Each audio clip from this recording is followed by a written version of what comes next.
दिल्ली के होटल में आग लगी, 20 जिंदगियां झुलसकर खत्म हो गईं तो देश भर में ऑडिट हुए। यूपी में भी ड्राइव चलाई गई, लगा कि सिस्टम जाग रहा है।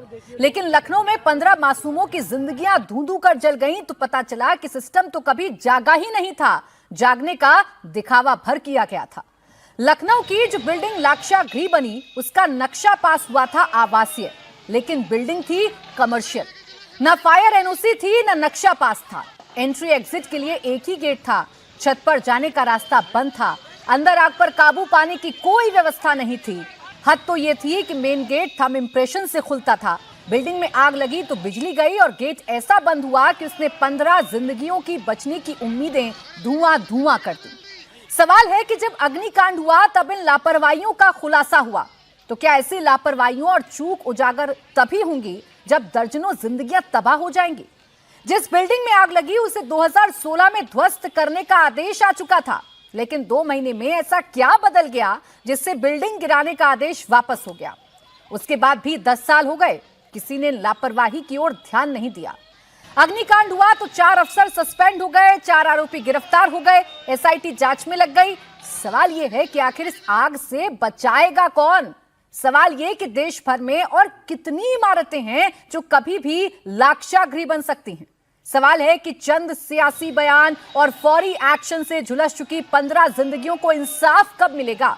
आज इसी पर करेंगे मुकाबला, लेकिन पहले आपको सुनवाते हैं इस अग्निकांड पर अखिलेश यादव ने क्या कहा। परिवार वाले ही दुख समझते हैं परिवार के लोगों का, जिनका परिवार नहीं वो दुख नहीं समझ सकते परिवारों का। और सबसे बड़ा दुख होता है अपनी नई पीढ़ी के जाने का, अपने परिवार के बच्चे का जाने का, अपने परिवार का बेटा जाने का, अपने परिवार की बेटी जाने का। और हमने आपने देखे कितने दिखावटी आंसू बहा रहे हैं कुछ लोग, कैमरा देख करके दिखावटी आंसू बहा रहे हैं, और जैसे ही कैमरा हटता है उनके आंसू रुक जाते हैं। कैमरे के सामने आंसू और कैमरा हटते ही आंसू बंद हो जाते हैं। सरकार की जिम्मेदारी है मदद करने की। 5 लाख पर्याप्त नहीं है जो मदद कर रही है सरकार। जब सरकार ने स्वीकार कर लिया है कि उनकी गलती की वजह से इतनी बड़ी घटना हुई है, तो उन्हें बड़े पैमाने पर मदद करनी चाहिए परिवार के लोगों की। भ्रष्टाचार सब मानकों से ऊपर है, और जब भ्रष्टाचार से सरकार बनेगी तो भ्रष्टाचार करेंगे। इस सरकार में चरम सीमा पर भ्रष्टाचार है। नक्शे जो पास हो रहे हैं, जो एनओसी मिल रही है, अगर जांच करेंगे तो आप बड़े पैमाने पर भारतीय जनता पार्टी के लोगों को दोषी पाएंगे।